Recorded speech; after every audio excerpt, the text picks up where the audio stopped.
Hello my geniuses, welcome to another biochemical lecture series. Today is your great science tutor Lorenzo, and today we'll be talking about fatty acid synthesis.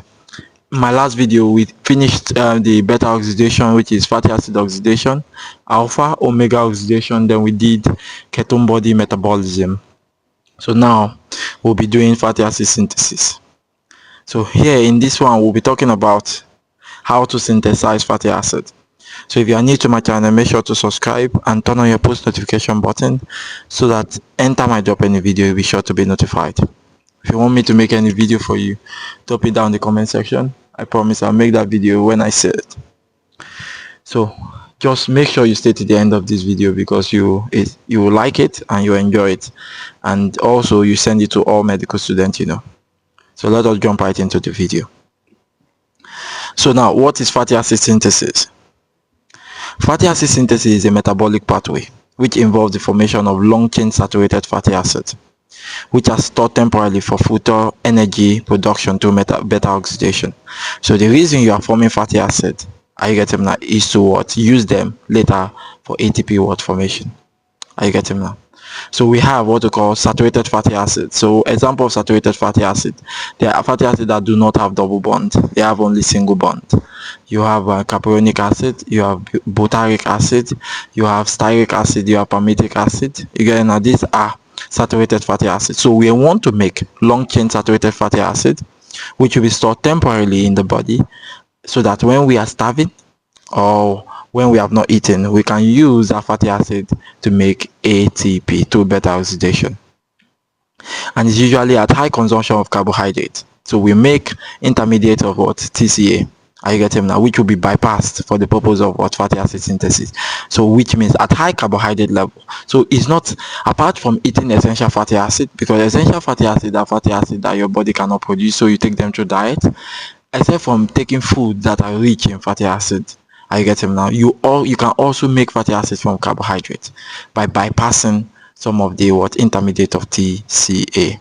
Okay, now. So hope you understand that. So where does it occur? It occurs in the cytosol of the liver, which is the site for every metabolic pathway in the body. So you have the kidneys. The kidneys also have some cells that helps in fatty acid synthesis. You have the testes, you have the mammary gland, you have the adrenal gland. These are sites that helps in fatty acid synthesis. Now you have what we call the stimulating factors. So what factors stimulate fatty acid synthesis? What factors make fatty acid synthesis to occur? So you have to have been eaten, which is high fat state, maybe increase in fatty acid food, increase in lipid food, or increase in carbohydrate food. That helps you to predispose a patient to have increase in fatty acid synthesis. You have, now when you eat, what happens? The body releases insulin. And after insulin, also from the beta cells of the pancreas, the body also secretes tyrosine from the thyroid gland. This helps in increasing and synthesizing fatty acid from either fatty acid component or carbohydrate. What are the inhibiting components now? What inhibits fatty acid synthesis? So we have fasting. The patient has to be fasting, or the individual has to be fasting, or might have not eaten for a long time, starvation, or undergoing strenuous exercise, because at this particular point your body do not secrete insulin, your body is good to secrete glucagon. So glucagon helps you to make glucose that will be used for ATP. Also cortisol is released during stressful conditions. I get him now. So now the next one here, we want to talk about the metabolic pathway that is involved in fatty acid synthesis. The first one is now we want to do the transfer reaction, which is the Carnitine shuttle. But before the Carnitine shuttle, I'll just play an important explanation for your TCA cycle to know how it occurs. I get it now. So first one here, you have to add high carbohydrate food, which means your body will carry out what we call glycolysis, and glycolysis is the end product to form pyruvate. So when pyruvate is occurring, you are forming pyruvate over a long period of time. What will the body do next? The body will now do what? It will now transfer pyruvate into the mitochondria. Are you getting now? To form acetyl-CoA. So if pyruvate enters into the mitochondria, it will undergo 3 basic reactions to give you acetyl-CoA. So acetyl-CoA at high carbohydrate, all the body will use the carbohydrate is to form ATP in the electron transport chain. But at high ATP, what happens? High ATP what we inhibit aconitase. Aconitase will be inhibited. So you go watch my video on TCA cycle and glycolysis.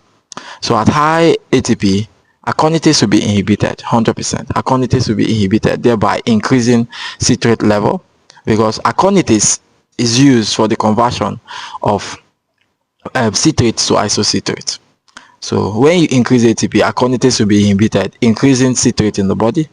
And citrate will do what? Citrate will now bypass and leave the mitochondria, just as we have here. Citrate will leave the mitochondria. When citrate leave the mitochondria, what happens? It will leave the mitochondria and convert back to what? Acetyl-CoA and oxaloacetate. I get it now, because what forms citrate? Citrate is formed by what? Acetyl-CoA and oxaloacetate in the mitochondria. So when aconitase is high, when there's high level of aconitase, what will happen? Aconitase will be inhibited by what? Feedback inhibition, due to high amount of ATP, because your body is no more producing isocitrate again. I get it now. Your body is no more producing isocitrate again. Thereby, aconitase will be inhibited, and also isocitrate dehydrogenase will be inhibited, thereby increasing citrate. So citrate is a product of the formation of acetyl-CoA and oxaloacetate. Then when citrate is shuttled out, because it's only malate and citrate that can leave the mitochondrial matrix. So both of them are the only shuttle system that can leave the mitochondrial matrix. So when citrate leaves the mitochondrial matrix, it leaves into the cytoplasm. So when it goes to the cytoplasm, it is reconverted back to what? Acetyl-CoA and oxaloacetate by what we call ATP citrate lyase. So a citrate lyase, are you getting now? Split or what cleaves citrate to form what? Acetyl-CoA and what? Oxaloacetate. Why? Inside the mitochondria, acetyl-CoA and oxaloacetate form citrate to what we call citrate synthase.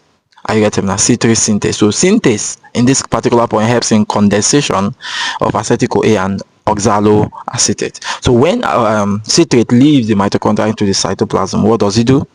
It then reconverts back by cleaving. So there will be ATP citrate lyase that will cleave citrate to form what? Acetyl-CoA and what? Oxaloacetate. Are you getting me now? So very, very important. So what will oxaloacetate do? Oxaloacetate now we use what they call malate dehydrogenase, because naturally malate forms oxaloacetate to malate dehydrogenase. You are seeing it here. Malate forms oxaloacetate to malate dehydrogenase by oxidation.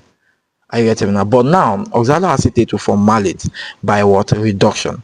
Are you getting me now? By what? Reduction. So we'll be reducing oxaloacetate to form malate, thereby oxidizing NADH to NAD+. You get it now? So through the same enzyme, malate dehydrogenase. So malate also, we now use malic enzyme to form pyruvate. Malate will now use malic enzyme to form pyruvate, and pyruvate will enter, I get him now, to do the normal word gluconeogenesis. So part of what I told you that in my gluconeogenesis video, I said using malic enzyme, malate can what? Give us, malate can be oxidized to give us what? Pyruvate, to malic enzyme, to for what? Gluconeogenesis. You get it now? Then by when you oxidize malate to give you pyruvate, what happens? It will now use what? It will now reduce NAD+ to what? NADH. Now we have said what is the fate of oxaloacetate. So after we have formed acetyl-CoA and oxaloacetate, so oxaloacetate from malate, malate from pyruvate, which is useful for gluconeogenesis. So what happens now? Now, since we have understood the malate and the malic enzymes and the malate dehydrogenase, what's the next one now? So one thing you have to know, the key point here you have to know, that citrate shuttle transfers what? Acetyl-CoA from the mitochondria to the cytosol. And we have ATP citrate lyase, which cleaves citrate to form what? Acetyl-CoA and oxaloacetate.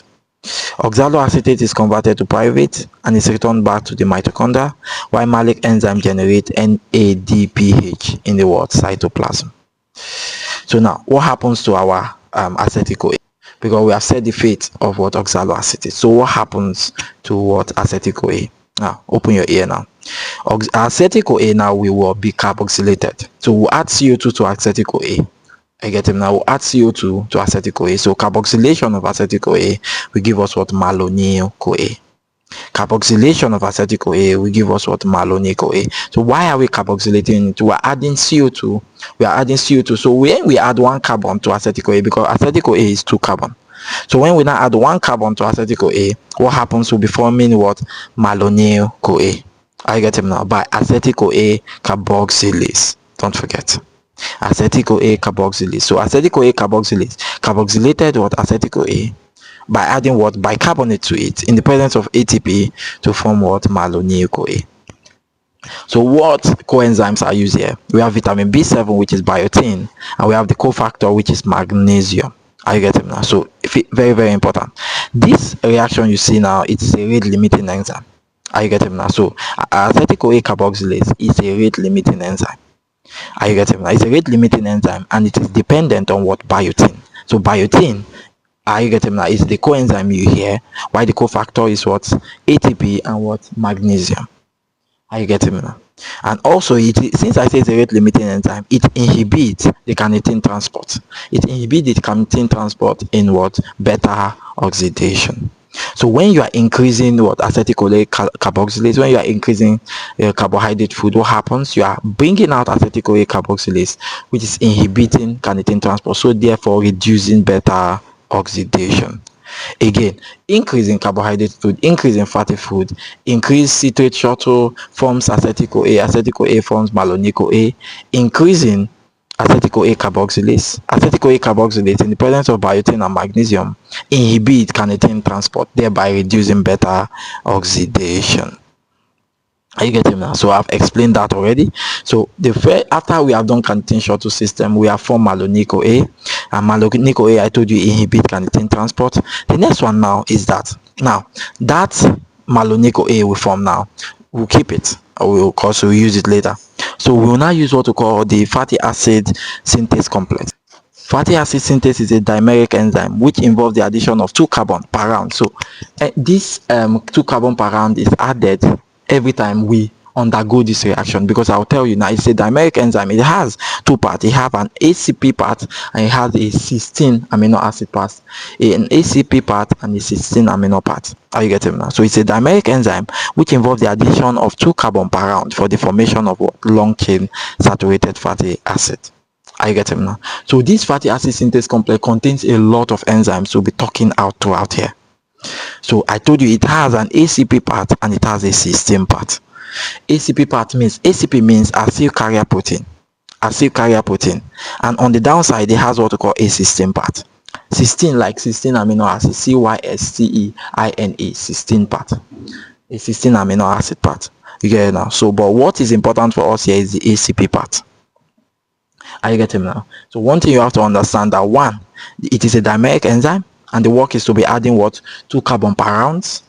Of when we finish one fatty acid synthesis pathway, it will be adding 2 carbon until it reaches 16 carbon fatty acid, which is palmitic acid. Are you getting now? They ask you what is ACP. The ACP, or we call it the acyl carrier protein. The acyl carrier protein is an essential component of fatty acid synthesis. It is an essential component of fatty acid synthesis. It carries acyl group via a 4-phosphopentanyl group.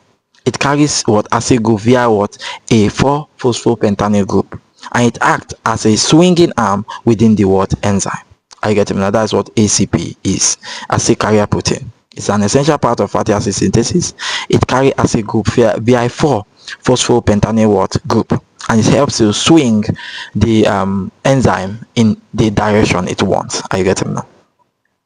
So the next pathway now we'll be doing, because we have done the first one, carnitine shuttle.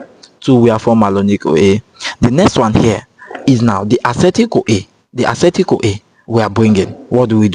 We add it to the ACP. We add acetyl-CoA to ACP. We will now form what? Acyl-ACP. We add acetyl-CoA to ACP. To the ACP part of the fatty acid synthesis. So I told you it has a cysteine part and it has a what? ACP part. It has a cysteine part and it has an ACP part. So now we'll add it to the ACP part of the fatty acid synthesis. We'll add it to the ACP part of the fatty acid synthesis. We'll form what? Acyl-ACP. Are you getting me now? It will form Acyl-ACP, thereby removing the CoA now. The coenzyme A will leave. Are you getting me now? The coenzyme A will leave. The next one now, the Malonyl-CoA, now I'll add it to the ACP. Are you getting me now? But the acetyl-CoA was not added. When it was added to the ACP, it was dropped down to the cysteine part. I told you that there are two parts. You have an ACP part of the fatty acid synthesis, and you have a cysteine group of the fatty acid synthesis. So the ACP, the acetyl-CoA, was first added to the ACP and dropped down to the cysteine part. Now, when Malonyl-CoA, there was a free space in the ACP. Malonyl-CoA saw a free space in the ACP. Thereby, it is not added to that ACP part. Are you getting me now? It's added to the ACP part to form what? Malonyl ACP. So acetyl-CoA is added to the ACP part to form acetyl ACP by what? Acetyl transacetylase.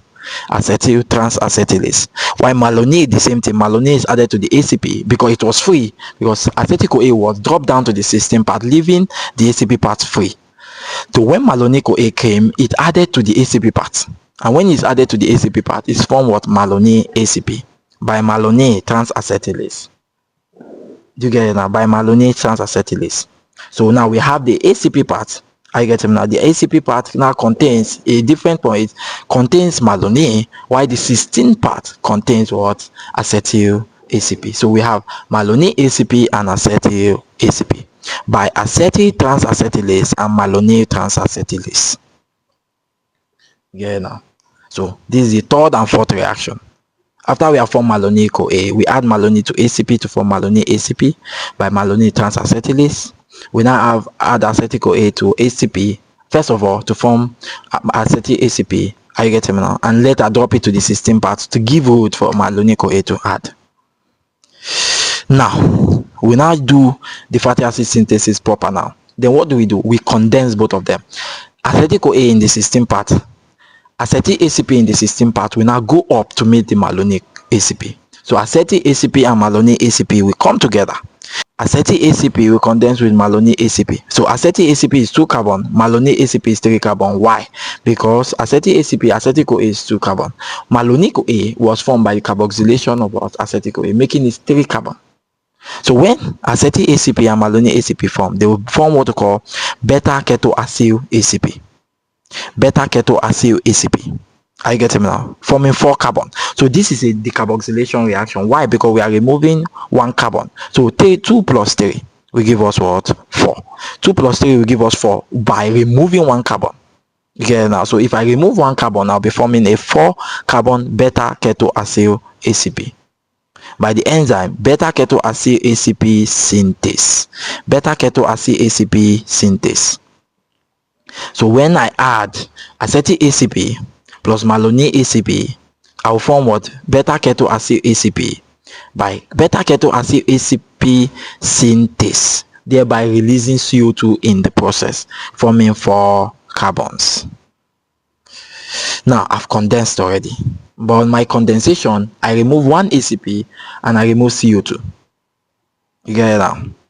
So when I was done, I now reduce. Reduction reaction. Follow me, reduction reaction. The last one we did was condensation of acetyl ACP and Malonyl ACP. So the next one now is reduction of beta-keto-acyl ACP. I get them now. Beta-keto-acyl ACP was formed by acetyl ACP and Malonyl ACP. So when we reduce beta-keto-acyl ACP, what will we get? We'll get beta-hydroxyacyl ACP. Beta-keto-acyl ACP was reduced to form beta-hydroxyacyl ACP by beta-keto-acyl ACP reductase. So we are reducing, and anytime we are reducing the reaction, we will be oxidizing the word coenzyme. So the coenzyme there is NADPH to NADP plus. You oxidize you reduce the reaction, and you oxidize the coenzyme, and the coenzyme here is vitamin B3, which is NADPH to what? NADP plus. Are you getting me now? So the next one we are doing now, after we have condensed by combining acetyl ACP and Malonyl ACP to form beta-keto-acyl ACP, we now reduce beta-keto-acyl ACP to form beta-hydroxyacyl ACP by beta-keto-acyl ACP reductase. So the first one is beta-keto-acyl ACP synthase in condensation. Beta-keto-acyl ACP reductase helps us to reduce beta-keto-acyl ACP to what? Beta-hydroxyacyl ACP. CRDR. So we have done condensation, we have done reduction, we are now in the word dehydration. In dehydration, what happens? Now, we want to remove water from what? Beta hydroxy acid ACP. We want to remove OH there. So if we remove water from what? Beta hydroxy acid ACP, I get him now by what? Dehydration, we'll get what? Carotene ACP, or we can call it trans delta 2 enol ACP. So when we remove water from beta hydroxy acid ACP, we'll get carotenyl ACP, or we'll get trans delta 2 enol ACP. Okay, now trans delta 2 enol ACP. Now if we are removing water, what enzymes is here? The enzyme is what? Beta hydroxy acyl dehydratase. So dehydratase means I am removing water. If I remove water from what? Beta hydroxy acyl ACP, I get carotene ACP, or trans delta square, or trans delta 2 enol ACP. CRDR. So we have condensed, we have reduced, we have dehydrate. Now I want to reduce again. Carotene ACP, or we call it trans delta square enol ACP. If I reduce it by reductase enzyme again, what will I get? I will get what we call saturated acyl ACP. Saturated acyl ACP, or I call it butyryl ACP. So it can be called butyryl ACP, or we call it here saturated acyl ACP. Why is it called butyryl ACP? Butyryl ACP, butyryl is a saturated fatty acid that has 4 carbon. So butyryl ACP, so I can get any saturated fatty acid, but here instead of, I just put saturated here, but one thing you have to know, the saturated fatty acid I'll be getting here is butyryl ACP. Why? Because what happens, I have formed 4 carbon. So I've just reduced my 4 carbon, so I'm still with 4 carbon throughout. Are you getting me now? Because it was 2 carbon plus 3 carbon gives me 4 carbon, so I'm still with my 4 carbon throughout. So the end product of reducing carotene ACP, or trans delta square enol ACP, by enol ACP reductase. If I reduce trans delta square enol ACP by enol ACP reductase, I'll get saturated acyl ACP, or butyryl, 4 carbon butyryl ACP. Are you getting now? By the enzyme enol ACP reductase. If I reduce the reaction, what will I do? I will oxidize the coenzyme, which is NADPH to NADP plus. Don't forget. Hope you are understanding it. Hope you are understanding it very well. So CRDR. So now I've gotten it now. So first of all, I started with what? 5 carbon, and then I formed 4 carbon. I get him now. I've started with 5 carbon, then I formed 4 carbon. So I've been condensing, reducing, dehydrating, and reducing all the 4 carbon since. I get him now. So now what will I do now? So now I have butyryl ACP. What happens? The cycle will continue again. The cycle, which means I'll be adding carotene. The cycle will continue again. I'll be adding what? Malonyl ACP continuously. So the more I repeat the cycle by adding what? Malonyl ACP, continue. Malonyl ACP. So I'll be adding 2 carbon all the time. I'll do the same thing over and over again. Acetyl-CoA will form Malonyl-CoA. Malonyl-CoA will undergo the reaction. So I'll be adding 2 carbon, all 2. So if I'm adding 2 carbon of fatty acid, throughout, I will do it for about 7 cycles. What? 7 cycles. If I do it for about 7 cycles, what will I form? I'll form palmitic ACP. I get it now. Palmitic ACP. So formerly it was butyryl acid ACP, or it was what? Saturated acid ACP. So if I now that 4 carbon, now if I add another 2 carbon, 7 cycles, 7 times, 7 cycles. If I do this CRDR 7 times, I'll be forming what? 16 carbon saturated acid ACP. 16 carbon saturated acid ACP, which is palmitic ACP. So palmitic acid is 16 carbon. So if I do it 7 times, I'll be getting what? 16 carbon saturated acid ACP, which is palmitic ACP. So if I do it 7 cycles, don't forget 7 cycles will give me 16. 2 first of all, I now do it over and again. I get them now. I'll form 16 carbon. If I form 16 carbon, what happens? So the 16 carbon is palmitic what? Acid ACP. So if I now use thioesterase, here, I get them now. If I use thioesterase, so my thioesterase what? We cleave palmitic ACP by removing the ACP away. So I want to use thioesterase to remove my ACP. So if I remove my ACP, I'll form what? Palmitate or palmitic acid. Thioesterase helps us to what? Remove ACP from the what? Palmital ACP to form what? Ordinary palmitate. Are you getting me now? So thioesterase. Hope you understand. Are you getting me now? Hope you understand. So now the palmitate will now be released. Are you getting me now? The palmitate will now be released as palmitic acid. So that's why if I have a high palmitic acid, which means I'm having a high saturated fatty acid. Remember, in saturated fatty acid, what happens now? Your body can what? Synthesize them by themselves. But if you are going to unsaturated fatty acid, listen, they are essential fatty acid, which means you need them from diet. You cannot produce them by your body. I get them now. You cannot produce them by your body. The linoleic acid, linoleic acid, arachidonic acid. I get them now. Your body can really produce them. I get them now. So they are essential. But these saturated fatty acids, they are single bond. Your body can easily make them. So from acetyl-CoA and Malonyl-CoA, your body can produce what? Palmitic acid. So how many cycles do you need? You need what? 7 cycles. 7 cycles will give you 14 carbon. 14 carbon from plus the initial acetyl-CoA you shunted out to give you what? 16 carbon. 7 cycles. If you do 7 cycles plus that butyric acid ACP, I get a butyric acid ACP or saturated acid ACP, you get what? Palmital ACP or 16 carbon saturated ACP. So hope you understand. So I've explained the fatty acid synthesis pathway. I get it. I've explained it. So what is your regulation of fatty acid synthesis? So how do you regulate it? How do you regulate fatty acid synthesis? So I might know that in case it is fat, I'm just thrilled. I'm just explaining it. You are seeing it there. Listen to me. Pause the video. Say it to yourself. Listen to me. Pause the video. Say it to yourself. It is so simple because I am connecting the dot over and over again. So first of all, we have what? Dietary regulation. So how do I have dietary regulation? First of all, when you increase carbohydrate intake, when you increase carbohydrate food, what does carbohydrate food? Carbohydrate food help to what? Increase fatty acid synthesis. High amount of carbohydrate food will increase ATP. ATP will inhibit isocitrate dehydrogenase and aconitase to increase citrate. Again, increase in carbohydrate food will form pyruvate to enter into the TCA cycle to form ATP. But when you now start forming a high amount of ATP, the ATP will inhibit associated dehydrogenase, will inhibit what? Aconitase. So when we inhibit these people, we will now have high citrate in the body. Having high citrate in the body, what happens? It will be shunted out for fatty acid synthesis. So also when you take essential fatty acid too, it can also increase your fatty acid level. Essential fatty acid, I get food that are rich in fatty acid.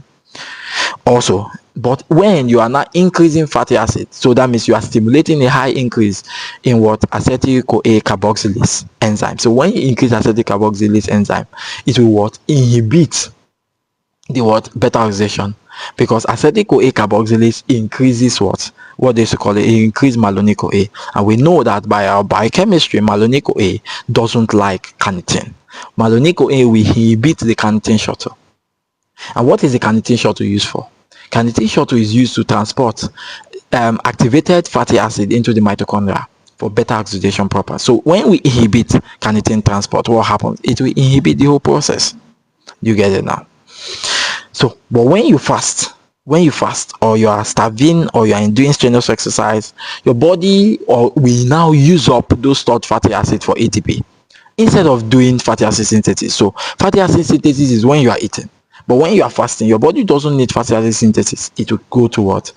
Beta oxidation. Hormonal regulation. In hormonal regulation, what happens? Your body has to increase insulin. So during first state, when you eat, your body will increase insulin. Insulin helps you to what? Break down and just absorb the glucose. The tissues will start absorbing glucose in order to what? Break them down. You get it now? So insulin helps you to increase the hexokinase, helps you to stimulate the phosphofructokinase, helps you to stimulate the what? Pyruvate kinase. So these are rate limiting enzyme in glycolysis that helps you to increase the pathway. So insulin is secreted by the beta cells of Langerhans. So first of all, it increases glucose uptake, promote glycolysis, promote citrate formation, I get them now, and then activate acetyl-CoA carboxylase. But if you use glucagon, at this particular case, glucagon help in beta oxidation, because it helps to what? Increase glucose level. Glucagon glucagon increase. I get it now. So when we use glucagon, we are increasing glucose, and for us to increase glucose, we have to inhibit fatty acid synthesis and increase beta oxidation. I get it now. So allosteric enzyme. So now you have the rate limiting enzyme, as like I told you, is what? The acetyl-CoA what? Carboxylase. So the acetyl-CoA carboxylase, what does it do? It would increase the fatty acid synthesis pathway to form what? Malonyl-CoA. So what activates it? Citrate activates it. So when you increase citrate will what? Activate the reaction. Are you getting that? Increase in ATP to activate. Why? Because increase in ATP will what? Inhibit the formation of what? Isocitrate, thereby increasing citrate. So when you have high ATP will increase what? Citrate. Are you getting now? Don't forget, we increase citrate. Also, the presence of acetyl-CoA. Acetyl-CoA also helps to increase and activate what? Acetyl-CoA carboxylase. All these are done by what? Dephosphorylation. Don't forget. When you increase insulin what? Inhibits what we call what? Cyclic AMP. So cyclic AMP is reduced when you use insulin. It is only glucagon that increase what? Cyclic AMP. And when glucagon increases cyclic AMP will form what? Protein kinase A, which will help for phosphorylation. But now in this particular case, where insulin binds to what? GI receptor. Are you getting now? GI receptor, which means we want to inhibit. And for us to inhibit, we have to decrease protein kinase A. So decreasing protein kinase A will now activate what? Phosphatase. You will use what? Protein phosphatase. And what will protein phosphatase do? Protein phosphatase will what? Inhibit by what? Dephosphorylating. So when we are dephosphorylating with insulin, we are what? Increasing acetyl-CoA carboxylase. When we are dephosphorylating, what happens? It will what? Inhibit what? Beta oxidation. Dephosphorylation inhibit beta oxidation and activate fatty acid synthesis, because glucagon bind to what? GS receptor that stimulate adenine cyclase, cyclic AMP, protein kinase A for phosphorylation. So when we are phosphorylating, that means we are favoring the beta oxidation pathway. But when we are dephosphorylating, we are favoring fatty acid synthesis pathway. Therefore, long-chain fatty acid inhibits this reaction. Also, cyclic AMP inhibits this reaction. Phosphorylation inhibits this reaction. Are you getting now?